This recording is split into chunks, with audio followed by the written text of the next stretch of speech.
Yaya tugenda maso kutusiwako Middle East Consultancy, Asante Coffee, Fili Electronics, Middle East Consultant yenne ekola ku kyokutwala abantu ebweru. Ate Asante Coffee kitegeera ne samona bulungi nnyo. Vitamins aboti tugenda maso yatandika butandisi eno yetandise essaawa eno. Seek and ye shall find. Knock and it shall be open to you. The key is positioning your thinking to attract the world and its gifts to you. The mind is a magnet attracting what you desire. Songa betandise nabyo tuwulidde nga annyonnyola bikwata ku Bible. Noonya ojja kuzuula. Konkona ojja kuggulirwa. Naye tutandise n'omugezi ekyali ntandikwa luno tulengera omufere bano abakubi b'obusimu atula mu nfo ali ku ssimu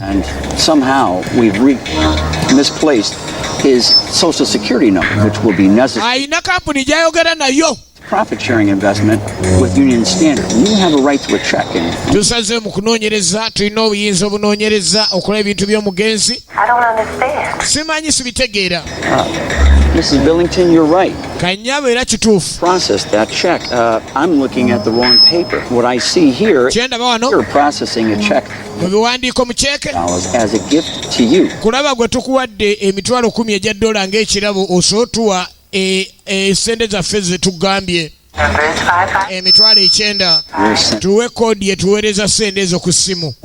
Mufere alina kampuni gy'abadde abba mu ssimu abadde amukalubiriza n'amugamba tukizudde nga gw'ofunyeko emitwalo 10 oli nakkiriza n'amuwa kodi ezo n'azibba.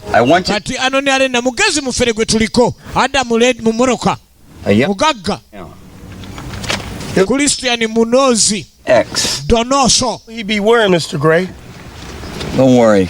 Know him when you see him. Oyina gwonona ku kisaawe nti ayambadde ate ante weeraliikirira bw'onaamulaba ojja mutegeera. Yayina bannegu nga badiringa nabo. Omuntu atuma ku kisaawe ndi genda ono n'omuntu tiyayambadde ate andi gw'ojja mulaba ojja mutegeera.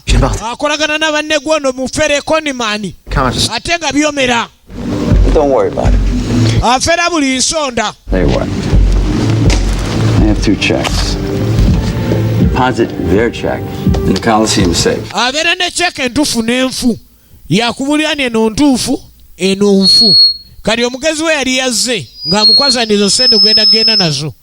Endala nze nzisigaze. Gray to the bathroom by my office upstairs. Great. Eno nno eriko n'abajjukirwa kuba zitambulira mu True Story. 5 minutes. Saabafere n'abako ne wayingira mu biyoga bya buyonjo. Wabula nga musajja amukwasisa briefcase endala. Najja n'eneemu. Omugaga miliyoni y'omufere. Yasalawo agendeko mu buyonjo. Yeekengera teri mubbi ayagala mubba. Waba ava kuula aba atya okukuulwa. Ayina ebikola byonna. Ekyali ntandikwa. Diamond Ruff.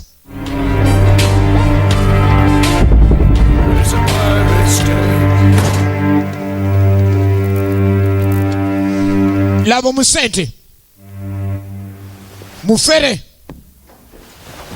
Musajja we.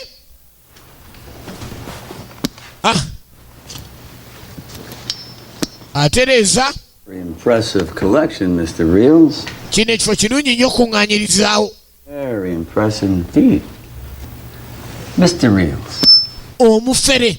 Spanish word for doubloon is double. Genda maaso n'okweregereza eziyingidde. My father-in-law, he owns this here arena, and he loves antiques, as I'm sure. Muntu amutegera gandi omuntu gwekolagana naye yali agala nnyo ebintu by'obugagga nga bikuŋŋaanya nnyo ebyedda. Kyovulani munnaye naye weekolagana naawe ate mba njagala olabe ku bintu ng'ebyo. Let's take a look. Diamond Ruff ekyali ku ntandikwa. Ziriwo ekesi 2. Mr. Real, Mr. Gray, wali abakwetaaga abweru. To wait any longer. Twali eri mwatubba dda. Kumbe be baafera emali eziza omuzigo. Etandisi. From Great Entertainment. Mr. Farrelly. Akalevu akabanja. Amubuuzaako agano mukwata mu ngalo. Make good on your advancement to secure our talent for $50,000. Kakati gwe okunziba emitwalo 5. Emitwalo 5 okunziba emitwalo 5 oyita ki? The show started. Eza dola. Staying your plane was late. Life happens. Permission for this concert to commence. Thank me, Mr. Gray, by giving me my $50,000 inside that suitcase, Mr. Gray. No, Mr. Forelli. According to our contract, I issued a cashier's contract yali cash si yabino $50,000. Linda ndabe naye esimu nevuga. What's up, girl? Kiki muwala atunyoma. It's okay. Tumubanja atumanyira nabalese kutuula bontwe alagira basajja be. Let me call you back on that. Kale kangire njabaterereza kandabe nga ndiyamba aina sende agala kudduka mufere. Okay. Lero nze ngamba togenda. Kantwale zino nzijeko etaano gyange. $50 for talent of ours? That's only worth $75. It's already pissed on you. Boys, I want you to escort him outside. Walu yakuliddemu olukwe. Business. Ne tutegeera engeri gye weekwekamu. Take care of it. Mumukoleko oyo singa aleeta olugezigezi. Real sharp, man. I like that. Ekyo nkyagadde tonkanze nnyo naye nkyagadde. Ontiisizaamu akatini naye si nnyo. Naakabaviiramu akaninda. Omufere n'atema bamugyeko ssente. Bano bagenda mukolako ng'obiyinza bulagira. I gotta use the bathroom. Linda amala okozesa ku binaabiro ku biyigo katono nnyo mu nninda awo. Kati oli atutte etaano mu briefcase gy'alabiddwako. I've had enough. Open the safe or I'm gonna open your skull. Bikula safe oba si kyo ngenda kubikula akawanga. Kyekyo ekirala ekiriyo. Njagala okulaba cheeke omuntu yateereddeko ssente meka. Bano ba TriStar be babanja era ino bawa mu cheeke kali asose ne bamuwambako ssente kali bagala be ku cheeke ssente ddala kweziri ezaateekeddwako gye yabadde abawandiikidde TriStar Entertainment mbawe $0 yababbye yoyo mufere kumbe bradra kuku sinoba 212 omuddugavu omugezi is back. Aze mu bulamu bwe mufere muddugavu super bagenda okubikula nga sente zerizinomane ye gyalina mulimu ssente eye gyagenze naye erimu ssente bali tebafunye ssente ng'azijja mu sutikesi ng'asooka ateekako kabalasi ye era gani mwakolera gwe kyali mukona abatundawe nzijjako ddo gateekayo kapato nkono negendereza gwe kyali jawo n'ennugu gwe teeka yeswaga ekyali tandikwa nga tuliwo obulenzi naki kati tandise gwe alazeewa ebintu birwagenda leruwa lira kabera nabe kera mulimu kabalasi yakozesa ono nagagga naggwadda gwe mwana vuga siina nnugu yonna bali be balina ennooba nze ntekako kava baleke ku besi twere nawo gwe kyali wange bw'ogambye bosi siri bosi kokuula ng'eggali agiragira eveewo bagiyise Diamond Ruff Salongo Jingo katandika butandisi eno y'obulenzi Blade International Airport gye twolekedde ebeera America Diamond Ruff ye firimu omufere omugezi bradra kuku sinoba ulira omubali My first race 21 years ago. mwana mulenzi alina kyajjukira emyaka 21 egiyise Happiness. balina essanyu Happiness is money. Essanyu lye ssente. Any situation. Wofuna ssente kyoyagala kyonna kijja. Close. Kati akuzaali mu ssente byomere wulira bw'olaba wuliriza tunulire. My name is Diamond. I live in one of the hottest buildings in Hartford that overlooks the insurance capital of the world. Y'omu ku bagaga abalina capital singa mu nsi nga mufere ye. Take the elevator to the 32nd floor. Eyalinga alinnye ensozi okutuuka gy'alaga butikitiki abaasuuse wasula. Laba wasula. The game has been good to me, so much that I own this building. Kimwewunyisa okuba nti ekizimbe kike. Satisfaction. Naye ng'akola mu bubbizu bino. Another day, another dollar. See, I know my money. I made a lot of dead presidents. Yagamba okubeera nga alina ssente ze kimulaga nti ate kiviiriddeko okufa abantu bangi nnyo ababadde abanene. If you want something bad enough, go after it obsessively. Bw'oba yagala ekintu okubeera ng'okifuna mu nsi olina okugenda ku ekyo kyona ekikuyamba. Yalengera bannaddiini Reverend turpentine Trek imagination put perpetual motion in his arms. Fill him full. I remember doing that when I was 8. I entered the contest. Omubbi yalaba ekigambo ne kimuyingira. Oh Lord. Naye ng'ajjukira nti mu buto and slippery steps of death. Yabulirira ku bantu. Right beneath my feet. Era ku ssomero eri w'amaanyi nnyo. And peace for the great getting up morning. Amen. Yasuubiza nti olunaku olumu alibeera ow'amaanyi. Ng'akyali muto. Yayagalwa nnyo. Yalimu essuubi kuva ng'akyali. Diamond ono mwana mulezi Diamond Ruff. Of the oratorical competition. And in his rendition of James Weldon Johnson's God's Trombone, we have 8-year-old Diamond Ruff. Yava buto mutono Diamond Ruff ku myaka 8 yatandise okubaako ne byayogera eri abantu. Era nga wajja okuwa kye bayita speech okkiriza.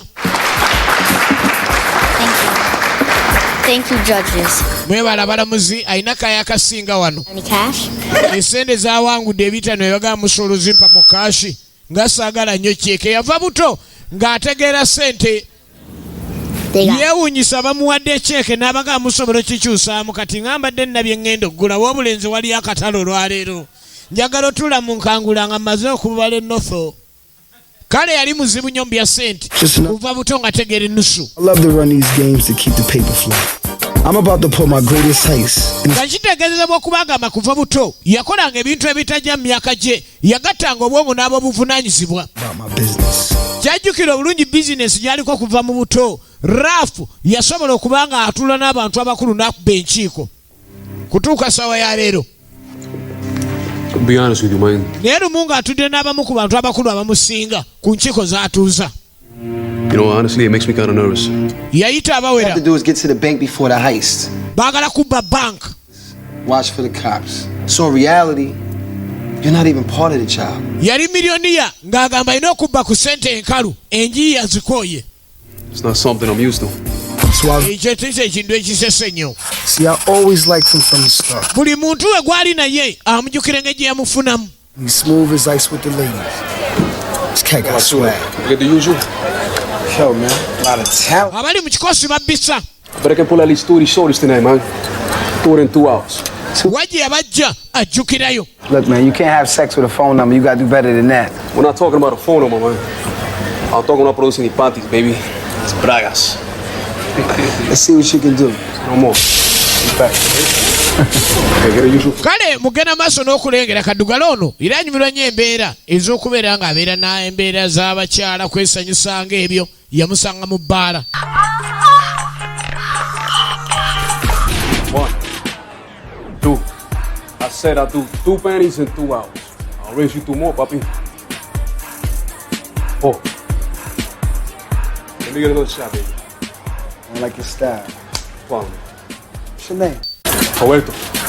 Kaddugala yagenda omutuukako nga ye yali eyitanira nnyo eby'abakyala n'amuga embeera ezo ez'abakyala zo tujja kukolagana nkuwa omulimu omulala n'amuleeta ku kikosi. Tomorrow. Buli mukozi gw'alina alina kyamujjukirako. Just for an emergency. KK is the toughest chick I ever seen. Ono yamujja ku street. But she handles guns like I handle cash. Yali ategeera eby'emmundu nga bosi yakola ku byakwata ssente. Yamusanga atya. Bimuwaliwo supermarket gye bali bazze okubba ababbi. You crazy man! Nagagali oli mulalu mpambye. Boys, right now, if you work for me. Nze nkuwa zino otandika okunkolera nze ndi mugagga siriko obwo buswazi bwe muzze okubba. Really about your paper. Ate gwe onsanyusiza n'amuwa ne kaadi gyankuwa omulimu ogusinga ogwo olekera okubba ebinusu nze nkutwala obba amazike. Omulimu yagumuwa agenze kubba kati bakyali bonna. Everything's gonna work out just fine. Remember, I've been working. Buli ateesa nga n'engeri gye yamufunamu. I bet you do. You were screwing the bank manager for 5 months. Bagenda maaso n'okuteesa ku banka gye bagenda okubba. It's a lot you don't know about your girl, man. She's screwing the security guard too. Now Mary is my secret weapon. She may fuck like she got style, and she knows how to manipulate men. How it cracks me up, and how seconds she can have the richest men licking her hands like a dog in heat. Handily bring.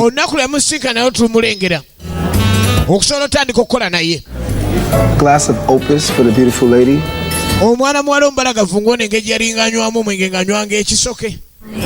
Handsome, well-dressed black man. What can I do for you? Business. You want to talk about stocks and bonds? Or... Good. I've never done that before.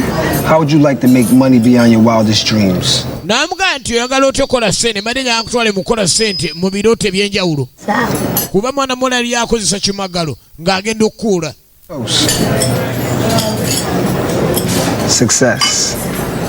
All right, back to business. I'm gonna be bringing in some old school dudes I used to run. Nabaga mwene mwene ambalese mu business tukoleni nabe nale nabo gye twava gye bwe twakola emirimu kuva buto bonna njagala mbagatta ku mulimu guno gubere nga gwe gusembayo gube gwakatawisi. Yali miliyoniya naye ng'ate ayagala agenda kubba biliyoni. Gail is my operations director and my second in command. Second in command we amunyonyola mwana mwalo n'engeri yali alina okuleka ndi abeeramu naye n'engeri yafunibwamu. In place. Yalinga agala nnyo ebyokutegeera ku business kuva dda. Ebiseera bisinga business yeetaaga erimu omuntu ategeera ebigitambuza. Excused. Sonyiwa nnyabo ndi osonyiyiddwa. Aren't you perceptive? What kind of business is that? Business management. You know, you ask a lot of questions. What do you do? Kikyokola ogamba nti oyagala kukola kikyokola kye mbakolerako. Floyd, huh? I artistically create opportunities to manipulate the system. Yasaba ng'amuganja ngalo mpa omukisa naye kuwa omukisa. Ombalire ebintu byange byenkola ate naawe obenga oyongera okufuna ku nsasulayo. How do I know you'd pay me? N'amanya ati nno nansasula. Let me tell you what I do. Kankole byenkola. Schedule and organize huge businesses. I help them to make a lot of financial flow. Mwana muwala kyasinga otegeera kwe kuleka ndi anoonyereza ssente engeri gye ziyimbukamu ng'obugulu bw'eggongolo mu bizinesi gy'abagenzeemu. Yakkiriza nti mu bizinesi ye yeetaaga okubaamu n'omuntu ategeera obulungi ebintu ng'ebyo.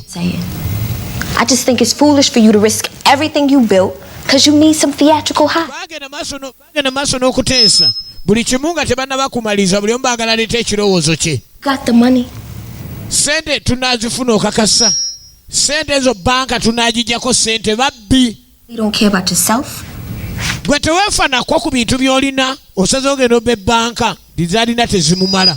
It's my business. And if I wasn't putting money and food on your table for the past year. Yagamba anoonya wassa sente ate afune ezisingako. Job. Era ate akole mulimu ayogererewo. What I said. Kyangambye mukitegeere. Just have my money ready when it's over. Nze tegeka ezange nga kiwedde. Even if you're Tyler Perry wannabe. Man, forget all that. Mwana byerabire ebyo nze njagala kola jani. Omwana yamujja ku street. Tuzinone. Nze nkoye. What about me? Ate nze. Onjogerako ki? Ono yamufuna atya obwedde kyamuzeeyi njagala tukimanye yamujjawa. Omukadde ono yali agenda ku gundi eri gye bakubira abapulinta. N'agenda akuba empapula nga ziringa ssente ng'akubira mu best. N'azigatta n'eggaamu n'agenda agula ebyetaagisa. I gave you the wrong bill. Kaako kapya zajjo oba za leero oba tonguze leeta. Omukyala ne kamala okubira poliisi. See, we have a problem here. Bayita manager tulina obuzibu wano. Mugambye azimpe waba tategeera zaddi tya andi zino okubira poliisi yeyawulawo bazajjo nedda ziba zange tezibakwatako bajja oba leero poliisi zizze poliisi mpita poliisi. This is a chichupuli by the way. Then okiganira nawe oba mucupuzi kimpe ndi nedda poliisi yesalawo. Trying to pass that. This is illegal, sir. Kino tekigendera ku mateeka nandi kimpe ekize gye nkijje nedda muzeeyi tukuloopa. Today, look. Ono ayingirirawo. Fraud protection and everything today was a test. Badde mugezesa ono tulina firimu ze tuzannya muzeeyi mbadde mugezesa azannyewo bulungi ffe tuli bazannyi ba firimu n'amutaasa tekina mutawanira akapapula tukazannyisa firimu oke maneja jjaye mbw ateekayo kapa nti oke ntaddeyo zike ng'amuwonya muzeeyi abadde era adduka gwe batazinkudaaso odduka Diamond bamutadde amandi gorodi omuleseewo ngamba ki? Hey, which way you headed? West side. I'll give you a ride. Nvuga eno onamperekera yabaabawo bwerabika okola ki? Nsasula. N'amuwa ezisooka mukakasa nti alina entuufu. Ez'okusituliti emmanga eri ku gundi zirabika bulala. N'entuufu ziwunya kawowo kalala. Ziri ziba ziwunya n'ebiyinki bino. Simanyi magenta. Hey, you like rap music? N'amunoza ku ntuufu nga zo ze ziwunya langi ya magenta. Okay. Robert. Robert. I can be able to use you. Nakujja wala kati saagala obe muwabuzi njagala obe mukozi. Now you know color has nothing to do with this. Mary's white. The only color I love is green. Kala gye njagala ya green. Me here. Wano? Just to waste my time. I mean, we could. No, biseera byange gye yamujja wala. I want to talk to you privately after the meeting. Yatwogereko naye mu buntu. Why don't you tell people right now? Sitobulira abantu kati. I mean, I have nothing. Nze ni muntu mukulu sina kyenfiirwa. Okay. You want to put it on the table? Okyala ku meza. Let's talk about your lack of common sense. Twogere ku ky'obuntu. I have a lack. Ky'amagezi amazaale. Titogalina. Wife lawyer came here today. Walemu okubamu ak'obuntu. How was your employer? Okukozesa nakujjawa. She's been asking a lot of questions. Oli abadde ambuuza ebibuuzo bingi omuwala. You know about my Jaguar and my new house. Tamanyi kimanyi lwaki nvuga Jaguar lwaki nina enju empya. And now she's starting to ask about where I work. Kati ambuuza gye nkola kati akimanyi tukola ffenna tubba. Kati mugambe nti ndi zubbino. Takimanyi nti ndi zubbi. But this is your problem. Bino bizibu bye tobiyingiza mu kyenkutuma. It's not even my type of chick. You know what I'm saying? Young millionaire. Usual. Diamond. You know, I got you a lot of money. Sente nyingi zekoledde. Weakest link. Kale zinzigyeko. Kati nkugobye. I think you need to separate. Katwawukane ndabe enkya bwe nnaagwa. Separate. Twawukane. This is really stupid. Bino bya kisiru. What separation means. First you separate a little bit at a time and then all of a sudden abantu mwawukana mu bwangu ne muddingana nze nabiko ebyokunnimba n'ompita enkya. I've had enough of this. Ha! White boy, you heard what... Bwana naawe katukuli onfe muleke. All right. Muleke. I'm out of here. Nze ngensi. There's some serious issues, man. Oyo n'agaana. I need to start doing psychological background checks on people. But yo, tomorrow is the big day. Baasalawo nti enkya kye eky'amaanyi. Right? Mukitegede? All right, this meeting is over. Njaga kino kiggwe. N'alangira olutalo olupya. Twagala ssente enkalu tukozesa okuyiiza ku neeti. Which is being transported to the bank under the banner of Northeast Promotions. Baali balina okuleka ne bagenda mu ntegeka entuufu. Baleke boolekera ekintu nga tewali agamba. So I can put it on the web. I show it to all my homies in the hood. Era buli omu alina ennyambala gye yambalangamu okwolekera kye bagenda okukola. All right, Diamond, we're ready to roll. You all set in there? Yeah. They're pulling us in right now. All right. Muli beetegefu nti yatuyingirawo kati. Mary's with the bank. Kati omugezi we yasigala ku byempuliziganya. In the bank. So agenda kubba bank. And Suave. Balina ategeera ebyempuliziganya byonna. Bayingira bali mu swaga bali swagalifiki. Nono bank erudde 1792 etegeeza abantu bagyesiga era abantu bagirambuza bulungi nnyo. And they decided to build the state's first bank. And if you look up here, mulimu bannabyamizannyo bebalambuza. Omwana agenda okulenga ekiki kiri. What's that? Kyekyo. Muzeeyi alengera mbalaasi kumbe wansi omuwala alengedde mubbi. Does anyone know the legend of the giant Trojan horse? Banyonyola Trojan horse kumbe omuwala alabye ekirala. Laba omubbi. Laba omubbi atunulanga akapapula akakadde. Ayagala kapya atunuleko nga kapya. Tunulira. Alright, it's time to make this happen. Let's make history. Mubakole history. Easy story. Baze kubba. Bavayo bulambalamba. This is a Aleka center aluwa tuze kubba. Aleka center aluwa temutubuzabuza. Baine mundu. Omukazi alabula poliisi. Bagenda okuba bano okuka wansi. Nga poliisi baguddwako. Bagitegeezeza ababbi bazze.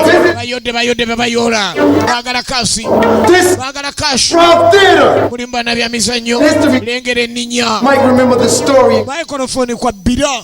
Kyabula ebitakano ate mutekano entono mujja kungwako saagala binusu.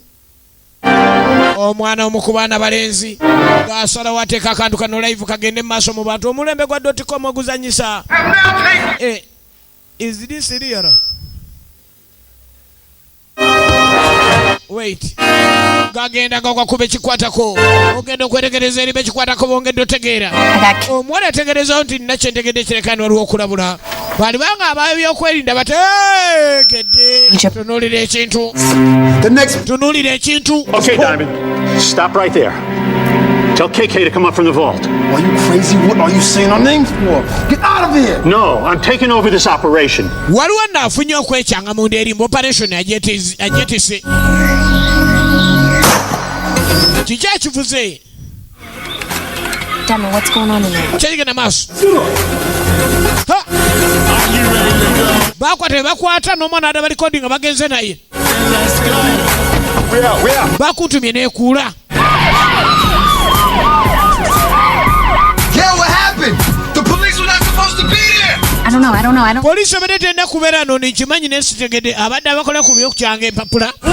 Kirabika nti ate aleese ebirala. Shut up, you're my insurance! Take Maine to Sheldon.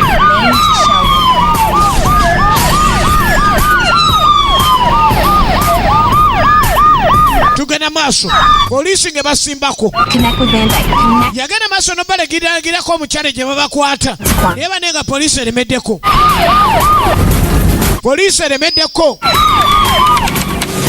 Simon, I gotta go. I gotta sign off. Era muneetegeeza nti kanve ku byempuliziganya.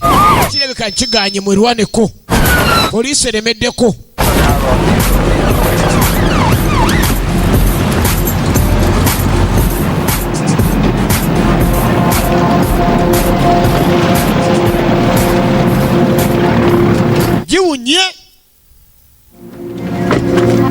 Giwunye balesezi mukalakasa. Occupants of the vehicle. Waliwo abasirikale abaogera nga bateesa mufulume bwe w'emmotoka tewali kijja kubaawo. Giwunye. Laba emiwunyo mu babbi. Emaali eziza omuzigo. Zesikiriza sigenda mukomera siddayo. Nakavaayo wiiki bbiri. Omukazi aganye. Get hurt. Step out of the vehicle now.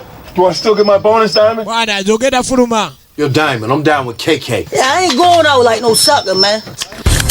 I'm about to go hang. Ha! Chill, y'all gonna get murdered, man.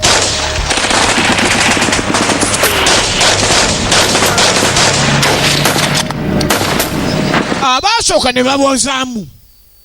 Bafulumye balina emmundu. Look, kid, look, man. Everything is gonna be all right? Trust me. Kidi gwe bawambye yamutegeeza n'esiga buli kimu kigenda tereera. That's all right with you. Why are you asking me what's in the bag? Maza bene, amuga tetubaako kye tukola. Gwe kitobuuza kye kiri mu nsawo. Tusooka tulabe kye tuzzaako. Emmali eziza omuzigo. Miliyoni abadde akulira okubba emmali eziza omuzigo. We're gonna be the hostages. Maza bene, ky'omanya kiri kimu. Tugenda fuuka abasibe. Diamond ng'asooka asekula maza bene. Oluvannyuma ennyo bagenda.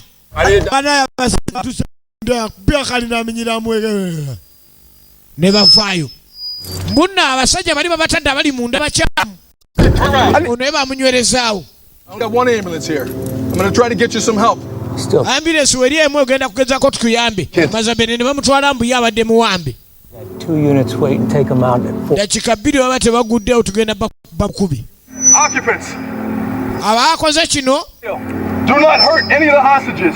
Temugezaako ne mugira ali abasibe abasigaddeyo abawambiddwa. Let the hostages go. Mubaleke bagende tuteese nammwe kumba omu ku babanda. Omu ku basirikale yali alina tatu ono omwana agenda okulengera tatu eno.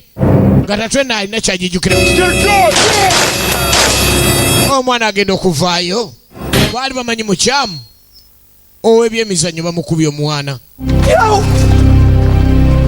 What you do is just a kid, man. Chiche mukozi ono mwana. No fucking gun. Ate nga omusirikale amukubye. Ono ate amulengedde nga alina tatu ku mukono. Ngeringa ey'ababanda. Kyokka musirikale. Lieutenant muzima. Kino nno kyabulabe omwana okkuba module eyo. Ng'abadde muntu wa bulijjo. Ate n'omusirikale akikoze. Aba alaze obutali bukugu. Kuba omwana ate talina mmundu. Wabula tukuzaayo okwo. Amaka gamu agali agababandule omwami n'omukyala nga babbirira enjaga tebagala mwana waabwe amanye gye buvuddeko tulengera mwana ono nga kyali muto Diamond nga kyali muto yalire bazadde be agenda obbatuukako badde beebuzaabuza gwena nvaawo mwana gwe genda n'osobera wemba ndi wano nagamba tojjaawo genda nagenda kitawe yali ayaka gera lawe bwana gbe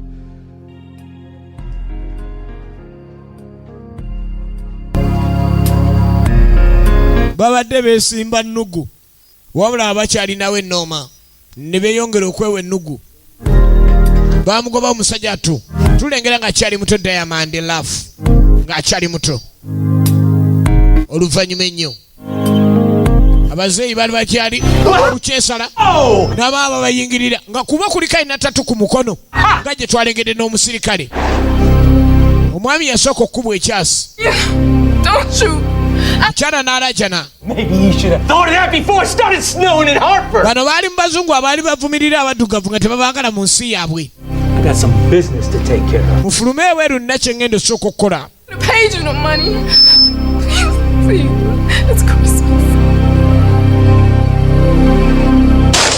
n'omukyala ne bamukuba ng'omwana ono alaba bazadde be babatta alaba Diamond Ruff ka Diamond Ruff adda ku street yabonaabona yatandika okunoonya bayinza okujja ku mirembe nga yenoonya n'atandika okusabiriza ku street tulengera obulamu bwa Diamond Ruff ng'akyali muto bazadde bamaze okufa kati nzimeera yali atambulatambula nzimeera n'alengera omwana ono nzimeera asembera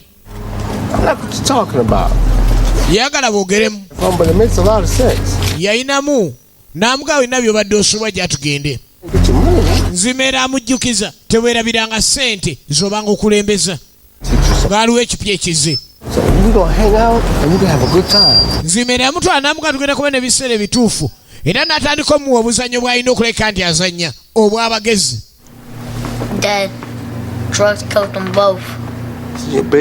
yazuula nga omwana ono alina ebirowoozo obwo obuzannyo omuntu wakazanya n'asigala nga tategera omanya aba takyayize era ababuzanya abasinga baba balina obuwongo obw'ekika ekyenjawulo busetinga ebirowoozo by'omuntu. Then I think about the 5 words that my mother taught me.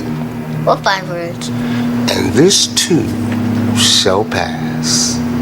Kale yagenda mu maaso n'okwongera okugumya omwana ono amuga bino byonna by'okoze wabikoze naye nina akalala kenjagala okuwa akapya. If you want to make it in the game, you got to play the game. You got to convince people that your product is a must have. I'm going to teach you a few valuable things. That's what Lesson 1. Lesson esooka. You got to look the part. Tokkiriza nga bantu kuba na ssente nga ggwe tolina. Nzimeera yatendeka Diamond bw'obwangu bw'alina kukwata mu nsawo businga gw'ateeka mu nsawo. Nzimeera nayonoona Diamond. Nzimeera n'amanya afunye omukozi. Nzimeera tekoma ku ekyo. Discovered that the art of hustle was the trick of the trade. The secret of life was confidence. Mwana mulenzaga nti ekyama ky'obulamu kiri nti olina okumanya nti gwe kennyini olina ow'omugaso. Yatandika okuba omugaso ng'akyali muto n'atandika okutuula n'abagagga nga bamwebuuzaako. Yali miliyoniya kuva nga muto. Strategy. If you want to beat life, you have to believe in yourself. Ng'oyagala obulamu okuba obwakabi olina okwekkiririzaamu. Yekkiririzaamu nti kyakola akisobola. N'asobola okuba nti agaggawala. Tudda mu nsiike mbono baamuleeta awatali nsonga yeetaaga buyambi. Kumbe si kirala emiwunyo mu advance olubba emali yazo omuzigo. Business. If you have a weak link in your organization, get rid of it immediately. Alina kyayongera okugamba mwana mulenzi ono ti okuddukanya bizinesi yo bulungi woba olina woolaba weesanyaladde ako katereze mangu nnyo kayinza okuleetera obuzibu kuba emu ku byamuleetera okulemererwa naye kwe kuba ndi atandika okukola emirimu ng'ate abamu tafundikira nabo bulungi. Little do they know during the trial I was running game. Yali tawabulwa nga ye yayogera kati akazannyo gye kafundikira kamutwala mu kkomera era Diamond Ruff n'aleka n'obulamu bwe bwalabika ne bwolekedde ekkomera. Was Kendall Sharif. He was a high school All-American athlete. Kino nno tekyagenda na bwakubba bwokka ogw'okubba tegwagenda gwokka. Omwana oli yattibwa Amerika yonna kyenkana yagenda maaso ng'evunaana omusajja ono ogenda okubba banka ate n'atta n'omuntu nga alipoota yavaayo yali yerekeraga bulambulukufu nti nno ye yali yatta. My only creative outlet in here. That's Ralph the instructor. He's alright. Eno kukomera gye yadda baali kuŋŋaanyaamu ne bateekayo obuzanyozanyo bwe bazannya kale waliwo omuzannyo gwe baagala okuzannya wabula baguteesako nga gukyagenda maaso n'otegekebwa. But people were laughing at us and it wasn't a comedy. Bayisiganya bawanyisinganya ebirowoozo. believability of our work. Ne director w'omuzannyo. But the characters, they weren't believable. I mean, these guys. Byotadde bizibu byakukkiriza teekawo ekintu nga kikkirizibwa nti gye kiri ky'ozannye. There's the police. Ayina amagezi mangi nnyo. Yali miliyoniya. Eno mukomera gyali musibe.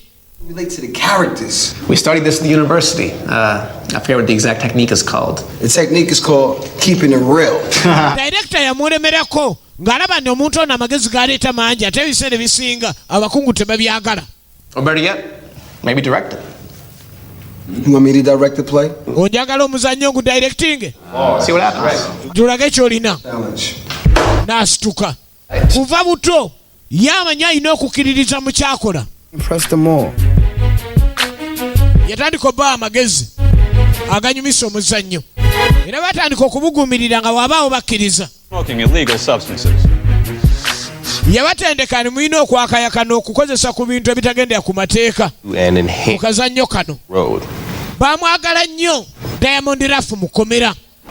Wabula lwo olunaku olwali luliwo nga Reverend Trek Woods alina okujja okulaba ku basibe. I found out he was coming to visit Hollis next week. Bwe baakizuula sabbiiti ejja nti ajja. He will become our business partner. Baamuzuula agenda kujjanga wa maguzi bya business. Martin Luther King and n'ajja ayogereko n'abasibe mu linnya lya Yesu. Introduce you to the Reverend Trek Woods. Tubanjulira Reverend Trek. Basibe jjukira. Brothers, how you guys doing?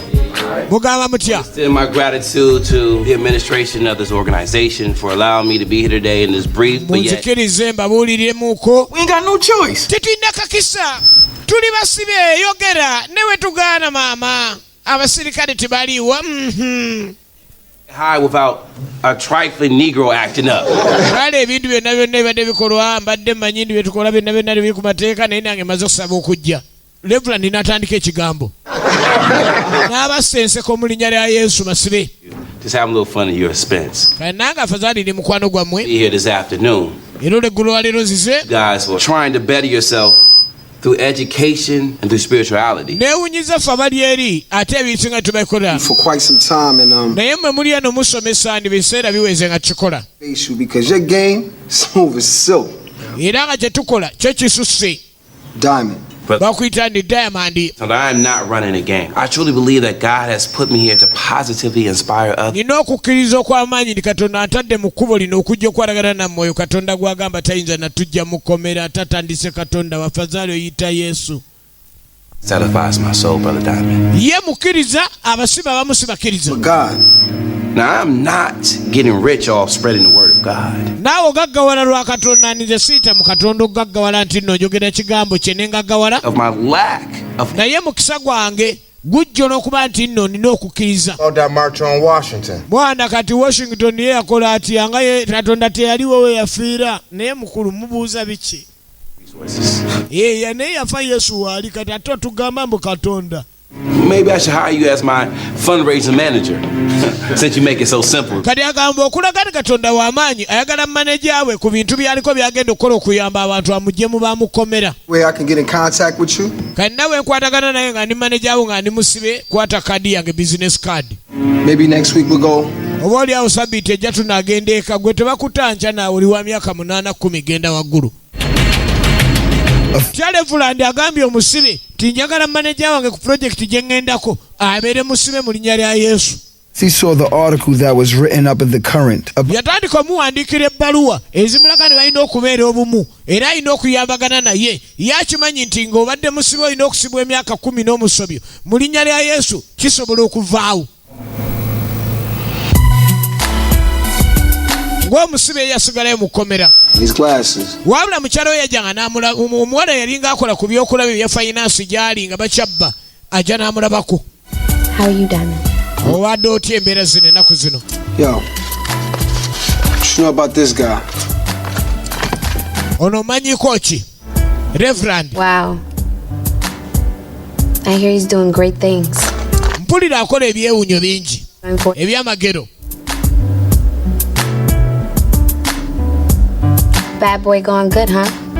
Kati ate bad boy afuuse gudu. So I went to work on a business plan for Trek. Naga nti nina business gyagala nkole naye nze sirina bitegeera. Swag was the winning edge.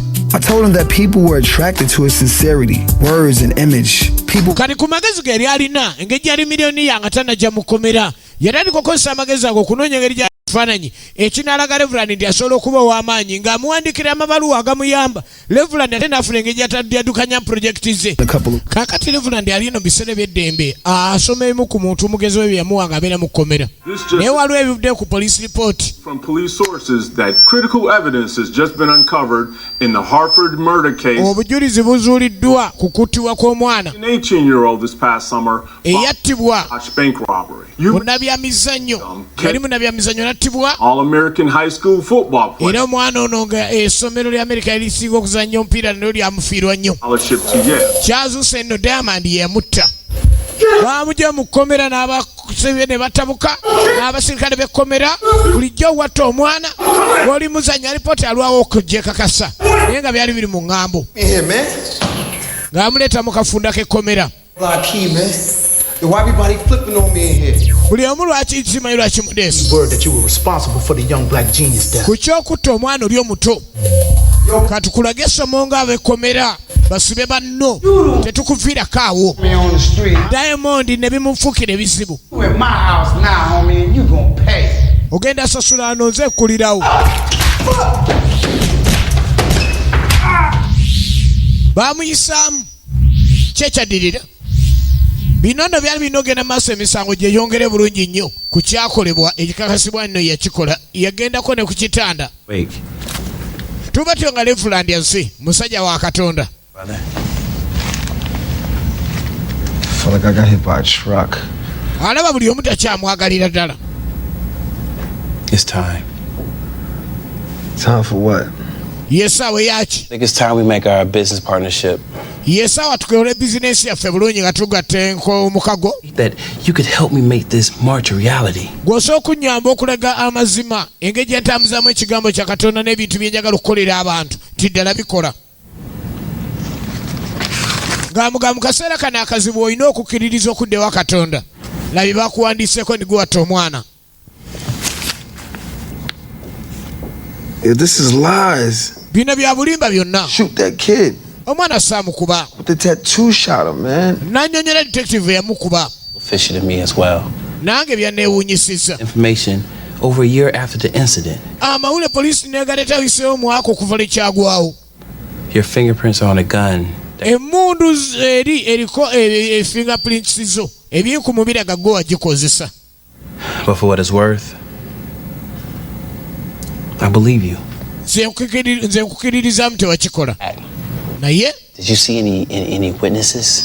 Olina omujulizi gwe walaba yenna ayinza okujulira okwoleza. Police department was there. Of course, they're not gonna. N'agamba poliisi bwe baalaba baliyo. We brought in Dr. Leah, famous forensic expert. Andi kakati gwe manya kakati omuntu ali ku kintu kino bakozesezza omukugu n'azuula nti gwe watta. No problem, brother. We just hoping we can get through this trial. N'aga sina mutaana naye nga nsubira tuyinza okukisabira n'ekitereera. The state said once you wake up from your coma, an arraignment will be set. The state of Connecticut versus Diamond Ruff. N'amugaa Ruff alina okwongera okuba omusajja omugumu kuba embeera etuuseewo oyinza n'okuzuuka ng'oli mu kiseera ekizibu ennyo. But you back to Hollis. But I made arrangements so that you could be put in protective custody. N'aga nze olaba nasobodde okubako ne kyentereeza n'obeera nga n'engeri gye bakuumamu nga bakuuma bulungi so si kutulugunyizibwa. Pray. Nkole ki kati ndisaba? Sigaza ekitabo saba nnyo Katonda kubanga yekka gw'osigaza kati naye teri akufaako. So I made that call to Chicago to get my boy Everett Wilson. Yakuba essimu mu Chicago ekyo kyali kizimbe kye. But now he's a lawyer. Omu ku basajja be yabbanga nabo. And he's the best in the game. Kati ye lawyer asinga. Close, but the boy is sharp. Era nga gw'alina okukozesa omu ku babbi be. Yali ategeera bulungi kati ye lawyer agenda omuwolereza ali mubbi munne. Hey man, that's what I wear when I don't care how I look. Thank you, bro. Mwana kati olaba endabika gye ndabikamu nakutendeka ekintu n'okitegeera. I ain't raised no fools. Kati lawyer. Sure, Gail gave you the rundown. Oh yeah, Gail. Yamutendeka obubbi nga kuva buto. And yes, she did give me the information. In fact, she briefed me, but I also been checking out TV. Nambwa njagala ompeeyoko ekyokukola kimu. Nze ngende maaso n'okuzuula amawulire wali awagwa obuzibu. Man. Poliisi yekusibyeko omusango. That kid, Lieutenant Brown did it. Satta mwana. But we got to prove Lieutenant Brown pulled that. Naye tukoze tutya tulina okukakasa Lieutenant yakikola ono yali kondo kungwa. Like drunks or something. Oh yeah, I know the neighborhood. A lot of crackheads. My cousin hang out. Nina okunoonya ku babeerawo. Wekyagwa. Because of a lack of evidence. I hate to tell you this. Kubanga omusango guno sigenda gugenda go maaso ne tuguwangula nga tetulina bujulizi bumala. Word out. Get some people found out, get some witnesses. Tusobola ofuna abajulizi ne tuba tubafunye ku kyalo ekyo nze mbalina nina abafere bange benkozesa misango egisikatidde. The girls would do it. Yasooka mu bubbi nayingira mu bw'abalooya kati alina ebibondo by'ababbi byakozesa waganye. Oh yeah, she got the checkbook. She got more than that. I like that girl. Yeah, she's sitting on something. I don't know if you know that. Gwe tofaayo. So yeah, man, don't you worry though. Teweraliikirira. All right, man, I feel much better now. Love. Jukira nti singa gumusinga. In session. Tunda mu kooti. You didn't dismiss your current lawyer too. Ekyokutta omwana ne lawyer toyina. Tazze. Attorney Wilson. Oh, I'm sorry. Pass. Mr. Ruff is going to have to represent himself. Atuuse yajareeti. Police stopped me. They thought I was a pimp. And I have no idea why. Omulamuzi nga atamanyi lwaki azereeti. Don't worry about it. Ye kanso we. Yasooka mu bayaayi n'agenda mu balooya. So he's always got a plan. Laba gwaleese. What was up with the grandma that he brought in? But as Trek would say, kati mukyala nkunyumulu gwe baleese abeere ku musango guno mujulizi bwana wange ogamba otya. Well, I lives in Hartford over on Adams Street. Okumbuuza gy'abeera nayogerayo. Savannah, Georgia. Where guli? From the south? Awasemba Maserengeta. Chatham County. Wendi omusaze eryo. Yes, that's right. Where guli muzzukulu. Would it be correct for me to say you being brought up in the south and all? Kiba kituufu we mba ngamba ndi wakulira mambuko ba Maserengeta kuba wonna wammwe. But I ain't God. Naga nange nze nina amazima naye siri Katonda sinze wa mazima ennyo. Like when the Jehovah Witness come to your door and they want to know somebody home. Talina Katonda naye muntu. Sneaks over to the door and I tell him I ain't home. Anyume naye ng'omuntu omukulu. Kumbe lawyer wa police awulira lengera. Well, now, why are you here? Banyume lwaki oli wano? Because I see that ad in the paper about that boy that got shot. Naga yawulidde mu byamawulire ebiriwo omwana yakubwa. I'm out of nowhere. Nti baagala kwoleka yakikola agende. And there was a helicopter. Then they was all after that. Atandika ng'erikopita. With wheels on it. And tugenda okulengera nga ate kirina emipiira. Kijja kisembera we tubeera. You see him in the courtroom. Walaba omusajja yakikola oba omulabye wano oyinza omumanyi yakuba. That's his partner over there. Bwe nnengerayo oli eyali amuliraanye. Oli eyo gwe yali akola naye oyo. N'alumiriza lieutenant wa poliisi yaliko. Bamukuba omwana. They had to be hostages because era kale waaliwo ababbi abo baali bagira nga abali ne batoloka mu mmotoka. Omwana n'ava nga talina kyakulwanyisa. That's when that boy got out. Bwe yafulumira awo. And he came out and I heard that other one that they had over there. He told yavaayo kale ne bamukuba ne lugayiba ddala amateeka bagakwata batya. over there in that gray suit. Kati kiza eri poliisi. That boy. That's the man you saw pull the trigger. Oyo omusajja gw'olaba asika mandizo. Told you what I saw. Kugambye kye ddalaba akigambye. For this witness. Balumiriza omu ku bapoliisi abaaliwo ate yakuba yennyini nga ate omukyalo naga nti yali aliraanye omukubi tubalina. Omujulizi wenna kyeyogera ku mujulizi ono lawyer poliisi n'avayo kanswa poliisi. Good morning, ma'am. Wasuze otya maama? Kulabikira nti nasuze bubi. Nasuze bulungi. Would you say your mind is not as sharp as it used to be? Ogandi amaaso go tegakyalinga luli n'endowooza. I don't see as well. I don't remember things. Siraba bulungi era sijjukira bintu bulungi. Kitta obujulizi oba busigalawo. Ms. Hurley, do you remember the defense attorney who brought you in here today? Ojjukira akuleese wano lawyer. Ask me question. Kyombuuza. Point to him. Njagala omusongeko. That's him over yonder. N'amusongako nti oyo ogenda okulengera basonze ku Reverend kitegeeza bapanze mupange. Prosecutor is trying to confuse. Oyo prosecutor yagezaako alemesa. Trying to reveal Ms. Hurley's memory and sight capacity to the jury. Kiraga nti ono ye watuuse tulina okumulaga ddala kyalaga ab'amateeka n'abaliwo abatudde bituufu. Could you please point out the man who was a hostage that day? Osobola okusonga ku olwo gwe baali bakutte yani? I think it was him sitting right over yonder. Right? Yayongera ku Reverend kwasonze. Your Honor, I have no further questions. Tetulina ebibuuzo birala? The truth, the whole truth, nothing but the truth, so help you God? Yes, I do. Olayira byonna byonna amazima gonna Omukama akuyambe nti bwe guli. Lieutenant Brown, could you give your full name? Osobola okuleeta amanya go baleese omusirikale. Robert Louis Brown. I understand that you are a law enforcement agent. Kitegereka ndi oli muntu ategera etteeka noditambuza oliyamba oliyamba abantu bwe guli. Years with the South Highland Police Department. Myaka 22 ndi mu service. My bad. 22 years. Myaka 22 olwo. Say that you're an excellent. Obadde kikola bulungi nnyo. You don't achieve the rank of lieutenant by being. Gwoza tomalaga funa lieutenant rank eyo. 18 years ago. Myaka 18. In a little bit of trouble. Waliwo mutana gwafuna. You were accused of being an bantu battibwa. Activity is. Nga mulimu ebikolwa. The incident in which I believe you're alluding. Ebyaviirako okufa kw'abantu nga kwali kuliko okusosola. Of all false charges. You know. Nze nali muna mateeka mbeera ng'omusirikale. Looyo amukutte. I need time to ebibuuzo ebiyinza okuba neetaaga ebiseera okumanya lwaki obimubuuza. You strike whatever Attorney Wilson said regarding the incident from the record. Kyabuuza namba kirabika kigaana obujulizi waffe okuba ne bugenda maaso. Paper that tells the whole story. Oli ampambye ate nga nkyagamba nayogera olugero lwonna bano baamanya nti abantu battibwa abaddugavu ng'aliwo obusosoze. So as I was saying, 18 years ago you were accused. Myaka 18 egyayita waliyo nga batta abaddugavu mu busosoze. Of you leading one of the meetings. And then otegeeza byonna. You suddenly dropped. Naye gwagwa bugwi oba wali omu ku baali bazze okutta abaddugavu. Magically delicious. N'oyo amulemeddeko. What happened? Kyaliwo. We're lost, but I had nothing to do with it. Naye sirina kyakola nasanga bakubiddwa. I find it funny. Kirashisesa. The fact that you left out of your little soliloquy there. Ovudde mu kasiyawo. Anansi okwogera olulimi olubi omusirikale. Work on the Klan, and that's why I was at the rally. Oh, yaliyo ng'aliwo abeekalakaasa. Independent. Nga bakubye olukiiko otakkiriza. Kati eno tatu. The racist. Si yali ey'abazungu abaali basosola abaddugavu. Abattanga abaddugavu. Wali ononyeyo ekigwo wali poliisi. Lwaki wekuba tatu y'abatemu? Abasosoze. Order in the court. Order in the court. Omulamuzi abiganye ono asigale ng'abuuza. Killing people. Watta abantu. Trying to do it again. Era ogezaako kiddamu lw'olaba omuddugavu onyiiga. On Kendall Sharif. Berwaneko.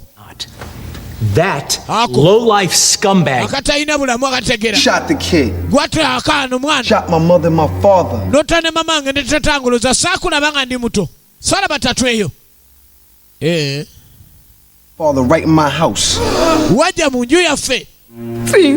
It's Christmas. Mama nakwegayira nga osse taata. Omuleke. N'olaga ne feesi yonna nakulaba. Weegaana ki? Order in the court. Order in this court. Order mu kooti. It will come to the light. Sebo erwane kuwatta kuvanga baana muto n'omutira abazadde. Nabanno. More questions for this. Sina ebibuuzo bira ku ono. Tanzitira wano. Otta baddugavu. Did you swear to tell the truth? Oyogera mazima olayira. Truth, so help you God. Gage mazima gonna Katonda akuyambe. Mr. Ruff, can you say your whole name? Osobola okwogera nnyero. Diamond Ruff. Diamond Ruff. I don't have a middle name. Sina diddala. How did you acquire the name Diamond Ruff? Erinnya ngere toliraba ndyaliba ery'obutemu ennyo oba ery'ekiyaye. Attorney Andrews, my mother gave me my name. Mama wange yalimpa. Said when I was born I was gifted. Era yangamba nazaalibwa nina ebirabo. Nali wa bitone. She said I was advanced for my age. But she myaka gyange nti nali nina ebifuna bingi nga te ndi muto nga ndi bitone byerere. When I grow up I'll be a victim of the ghetto. Naagamba nti nno we nnaakula nga tewali kaseene nja kusigala nga ndi wa ghetto. I'll be a diamond in the rough. Wabula nja kubeera kyabugagga ekitayogerwako nga Diamond. Or intellect. Feza. Average, above average, or highly above average? I have knowledge itself. So I would say extremely above average. Kwegamba ye yagenda maaso n'okulaga embeera zonna tiyali alina okuleka nti atuukiriza okusinziira ku linnya mama eryamuwa. Ruff, I say without reservation, your work is brilliant. wabula omulimu gwo oli mugezi yagamba mama yamugaa nti embeera gyojja okuba muyinza okuba omusiru naye ate n'obeera mu mbeera ennungi. Even now, your high intellect is recognized. Ralph Savina, the drama director, mama yagamba tojja kuba muntu mulungi kyokka ne mukomera bakwenyumirizaamu nti obadde oyigiriza banno ebyemizannyo gye basanya. known when Kendall Sharif came out of that van, he would recognize. Kikufuula omuntu ategeera era n'omwana ono gamba mugenda okuva mu kati osobola mutegeera ng'omutta. I know what you're doing. Manyi ky'oliko. Pretty slick. Byakasiya. But your game ain't working. Kazannyo kokuzanya. Brown shot Kendall Sharif. Oli munamwe yamukuba oyo. Approached witness, Your Honor. Omujulizi mbeeko ne kimwongera. Biso yakuba ye. Mr. Ruff. Mukulu Ruff. Is this weapon familiar? I saw it the day Kendall Sharif was killed. Louder so the jury can hear you. I saw it the day Kendall Sharif was killed. All over it. And the bullet that shot Kendall Sharif came from this gun. The corner. I don't care what the evidence. You know what? I think everybody's just full of shit.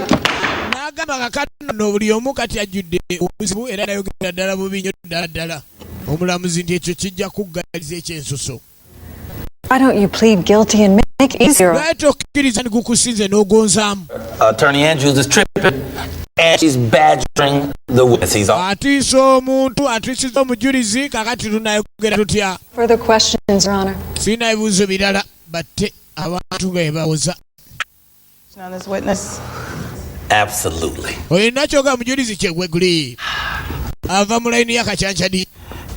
say that you're certain that Lieutenant Brown pulled the trigger. Why is that? Because I saw him do it. Responsible. Because I'm an easy target. He's looking for somebody to... Black. No, that I am guilty of attempted robbery of Harf Savings and Loan. Leader of our group, KK, decided to kill. But I didn't shoot Kendall Sharif. I saw it with my own eyes. Third, the witness is attempting to turn falsehood into fact. Merely giving his opinion. You may continue. How the coroner's office and everybody else is down with this cover-up.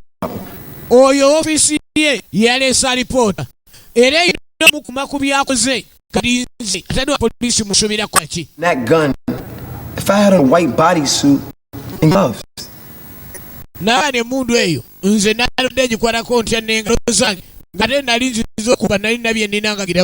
Hi, I found positive work you're doing in Connecticut. Support your youth program.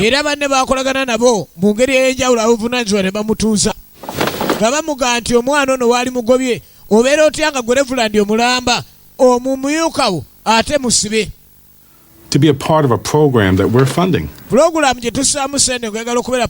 find another coordinator. I can't lose him. Because of his work and his help. And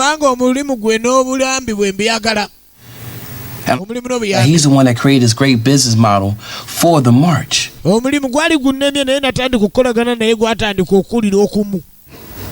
It's very considerate. You have an image to uphold. Lose Diamond Ruff, and we'll not only give you the 500K,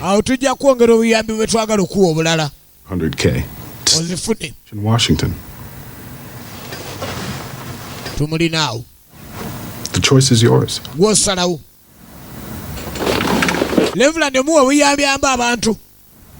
I know Diamond Love ali mbuzibu. You did what? Wakoze ki? You didn't take the money? Waziganye. That doesn't make any sense. Tekiri mu plan ekyo kiraba. I wouldn't be this far in such a short period of time if it wasn't for your help. N'agamba ne bino byennyini ebyaba n'okumpa obuyambi tebyali baddewo singa tebwali buyambi bwo. Me a check? Bampe check? That's not right.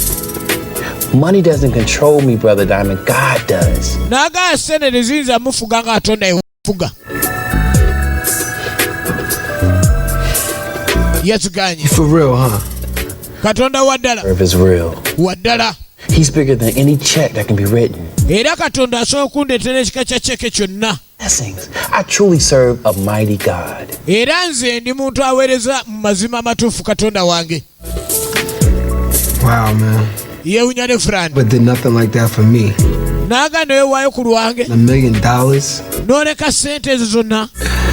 Yo, Trek, man, I think you touched it ahead. I'm touched by God. Fast.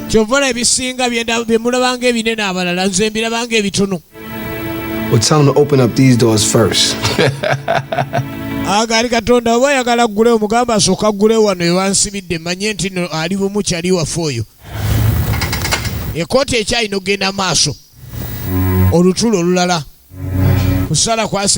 Jury reached a verdict?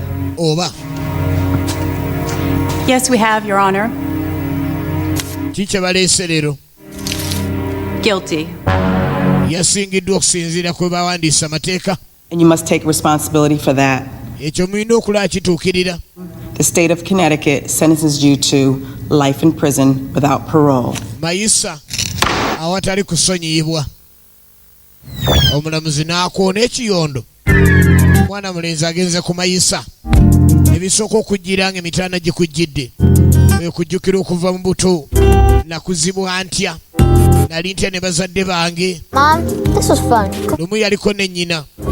Bagenze bayingiddeyo eri ku by'abayindi. Edda byalinga by'abayindi naye nano bisangawo ne bagaa nti ebyaha byamugumya ate ebirala byansubuga. Yarine mama. Yamugula Trojan horse. My boss thought that he could do whatever he wanted with me, and yagamba mwana wange osokola kyonna kyagala ngoli nange. Not that type of woman. Luno mama yali munakuwavu. Ayagala okumanya mama ali bulungi. Baby, remember this. Jukira kino. All money ain't good money. Buli sente si nnungi. But one day, your boss and Harper Statements and loan would pay. Waba akubuuzako n'akuwa sente n'ozigana. Aliwo yali ambuuzako n'amuwa sente mama n'azigana. I love you so much. Kwagala nnyo mwana wange. And to shine so bright one day. But I don't want you to hold a grudge against that man. Saagala okyawe muntu oyo aba akuleetedde emitawaana nga yagala okukulemesa ensi. Musonyiwenga. It's just the devil's license to destroy. Naagaba oba okkiririza mu kintu ky'okunyiigira koze ekikyamu ate nawe obanga wagidde sitaani. They need prayer, not revenge. Oyina kusaba so si kuwolera. Singa aba aliwo akulemeseza ensi. Yayogera bingi n'omwana we olunaku olumu. Ki ekyaddirira? Baamusalira mayisa awatali kisonyiwo.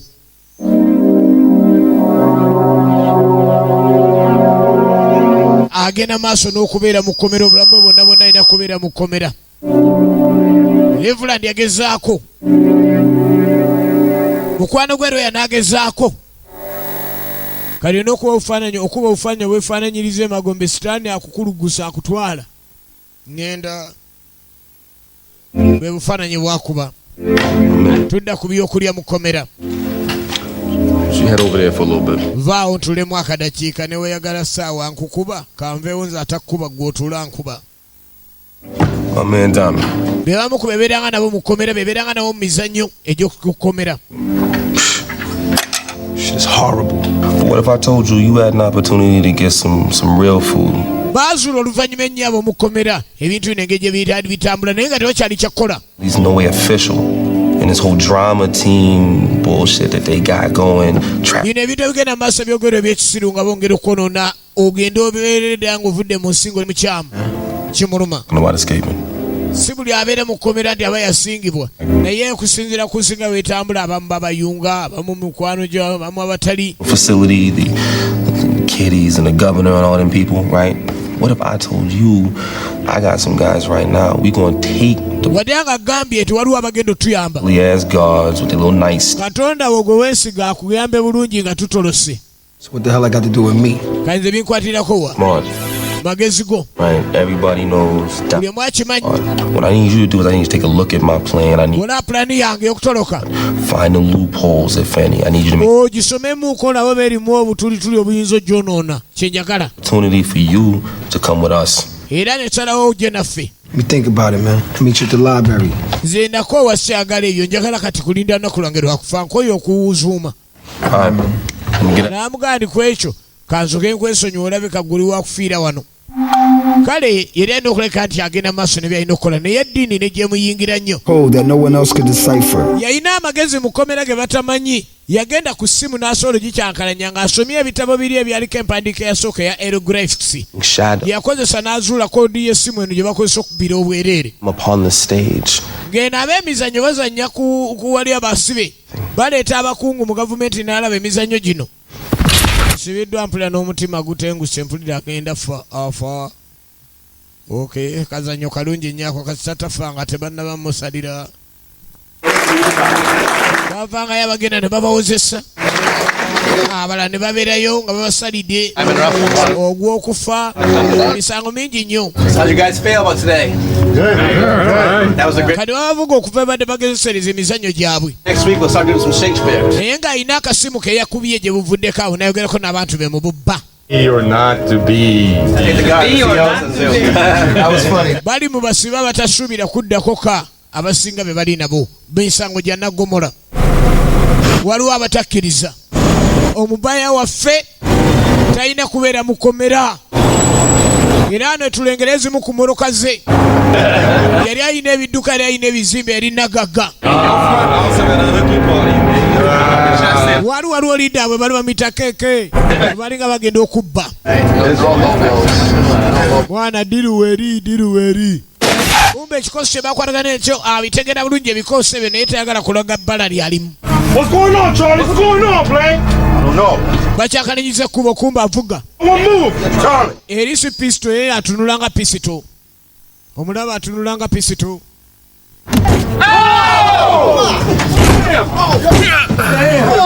Hey yo, 5 votes on this. Mwana nze sidda mukomera mbikoye mwana nze nkoye ebyo ebyugi.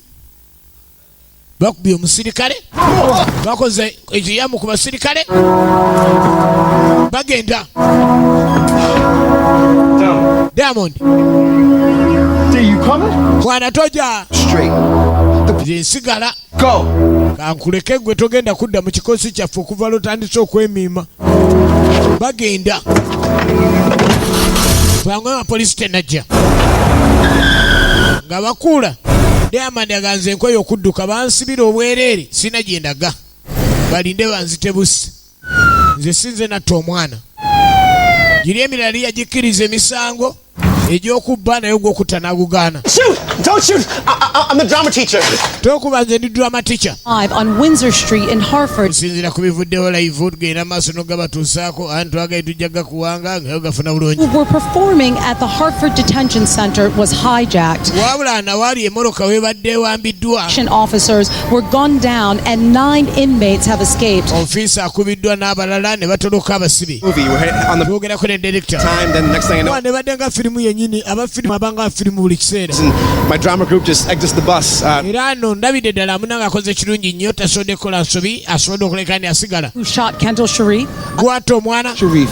Lieutenant Brown shot and murdered Kendall Sharif. If I would have ran when that bus was hijacked, it would have shown an admission of guilt. Naagandi ne kakati ne kizudde nti wano bbaasi eno ogenda okuwambibwa yabadde mission yakusingisa musango bagaye ddala ndi mukyamu neŋŋaano toloka. Bannaye munoonye abantu asa sinze natta. The diamond. Ako n'akawangula tadduse. Good gracious. Oh, I hope you're doing well, brother, because I brought you. Kino kyasanyusa looya, kyasanyusa ne Vulandi. Waliwo n'omulala zze ani. Ninga akumanyi. This negotiator the day Kendall Sharif was killed. Naga nze nali negotiator we baali bakuba omwana oyo. Era ndi kusaidia poliisi. Naye ndeese kano. Kuba nalokose Levuland yankutteko. Kano. Kuba nalokose Levuland yankutteko. Pop that right in there. Onoonyewo nakaseemu. Look at that. Look at that. Look at that. Woo! It's so clear. I think you're watching the episode of Cops right now, don't you? Yeah, that's Diamond. I'd like to extend a felt apology directly to you. Horrible. Exonerated an innocent man. Era omusajja atenda musango nga gwe nga kibadde kinnuma okuba ndibakuwaayo. This the whole time I was locked. Banga nona basibira obwerere wabakojjaawo munyigire ono talina wakuyita yakajja mukwano gw'omupya nyiga mpola. We got to sell this to all. Lawyer tukatunde ku mikutu bannange bajja gula WhatsApp bajja katwala. Sign that little document right there. Ngalo yawo mbulira ze nfunako. New pen, you get to keep the pen. And what is this? Kiki kino? So you can give me my share. Bo mugabo gwange nkoze tuwangudde mwatu sagala lawyer ya hihe. I pay you to market this video. Sigenda kusasula. When I could put it online for free. Nange ngenda kateka bakalabire bwerere buli mukutu. Omusirikale atta omuntu, poliisi omusango neegusa ku muntu wa bulijjo. God be the glory. Era yasanyuka nnyo Reverend okuba nti omwana ono tasabye sente ku kintu ekyo. Fired your way out of some money, man. We could have went shopping. Akunfiriza sente siddamu muwolereza ngenze n'okugenda omukwano gwe ebbanga ddene naye namufuna kuba njagala sente kaye gasi ya mwoyo saagala si ya bulolo saagala anyize lawyer naye anyigira baddewe tudde wa Reverend.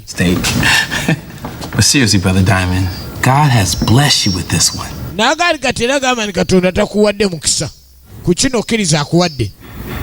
I mean, since I met you, I was doing my research, reading the Bible and all of that. And I noticed every time God blesses somebody, it takes a lot of work. The greater you give. Nagenda maaso amutegeeza ekyazuula mu Bible. Ti Katonda nga anaakugulira kwegamba bingi nnyo byolowooza ndi binene ate ne bigonda mu linnya lya Katonda. That's your gift back to God. Now, kagwe naye Katonda muddize. Clergy and the black leaders locally and nationally. Osobola okubeera omuddugavu omukulembeze ate buli omu n'akukkiririzaamu. So letting the video go viral worked. Amusabira video eno ensi egirabe.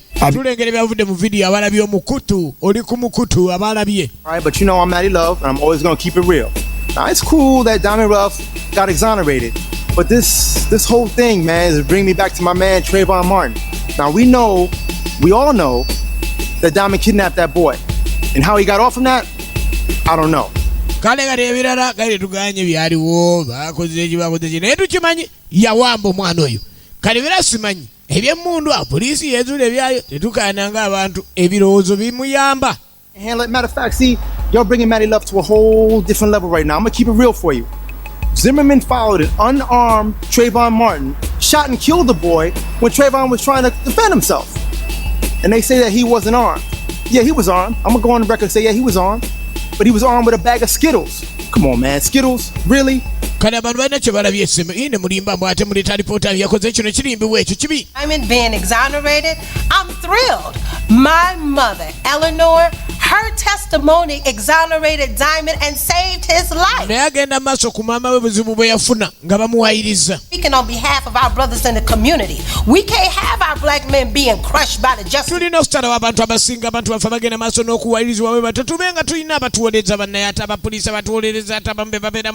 We need some people to stand up and speak up on their behalf. Uneducated and jobless.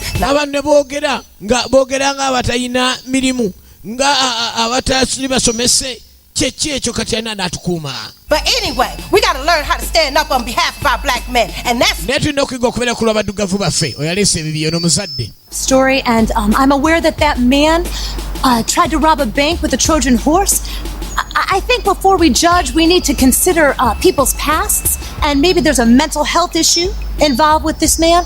I think in the world all over, there's more mental health issues than are being considered and taken care of. So I think that that he needs to be evaluated on that. I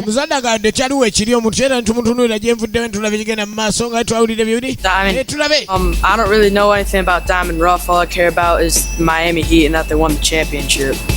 Oh yeah. Ruff and the minister and the kid that got killed or whatever, but they found justice. He was exonerated. So I guess Hartford's not so bad after all.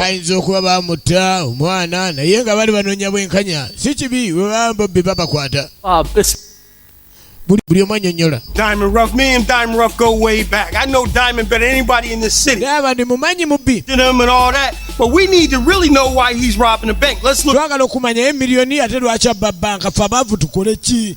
Buli mwaleta kiki? I'm not gonna put his business on blast, all right? But look at the thing. Aleme twonona ffe tuli baddugavu tunonya muwogo ngenze naye yasimanya omwana oba ekidduka kigude. Gye byaggwera nga buli omu ayogedde bibye. Wabula the governor wrote me a personal letter telling me that his office would assist me with the fair settlement.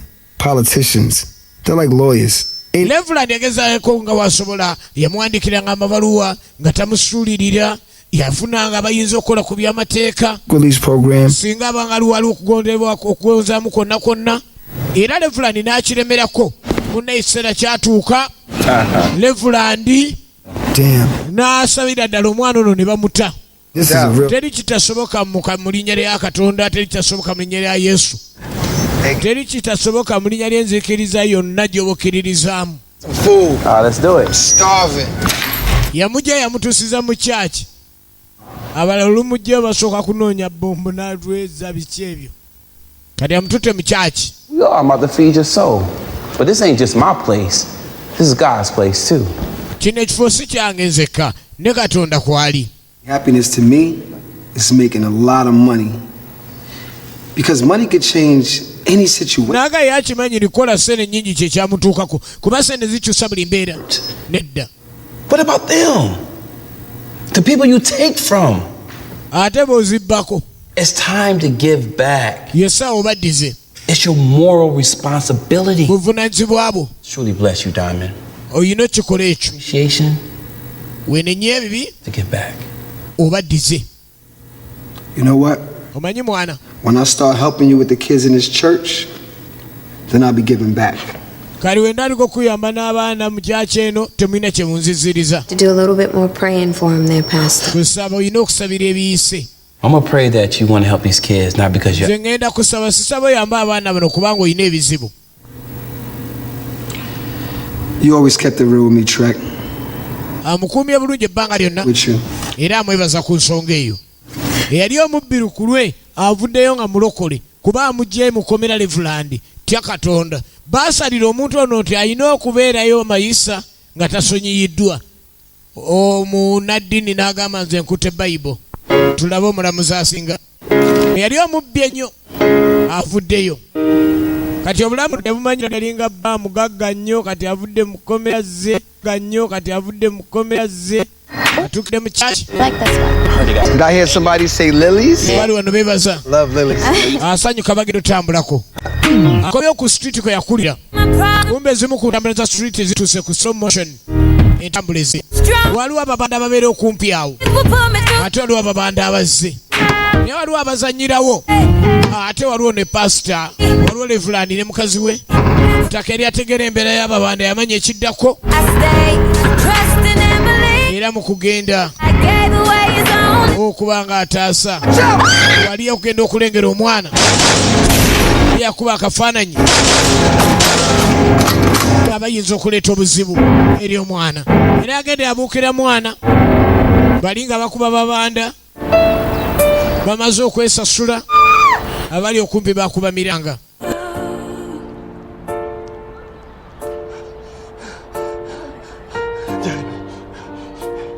Father, stay this boy's life, Lord.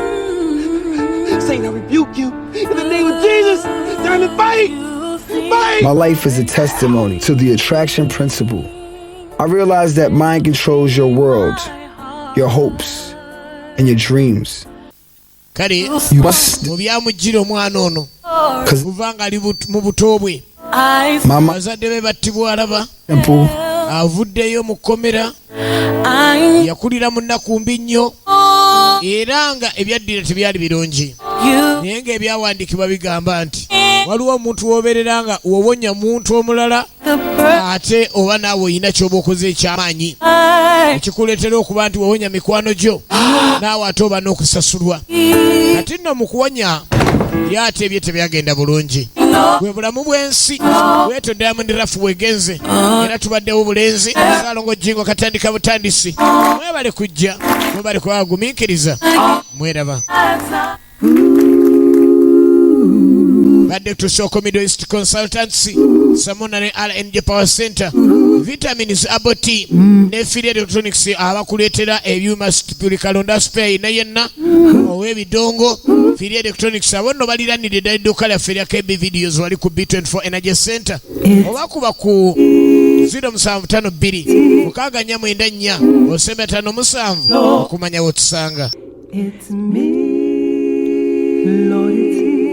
Again, Lord, it's me, Lord, it's me, again,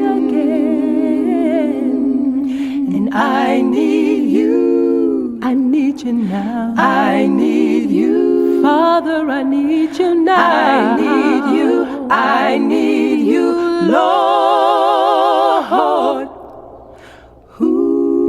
it's 3 o'clock in the morning. And I can't fall asleep. I got something on my heart, Father. And Lord, it just won't keep. I have no one that I can call. All my loved ones are in bed, and I need somebody right now, Father, to soothe this trouble in my head. And Lord, it's me again, Lord, it's me. Father, it's me, again, and I need you, Lord, I need you now, I need you, Father, I need you now, I need you, Lord, please help me 'cause I'm drowning, and I just can't take no more. I can't take no more. All day I have tried to be strong, but now I'm on the floor. Now I'm on the floor. Now I'm on the floor.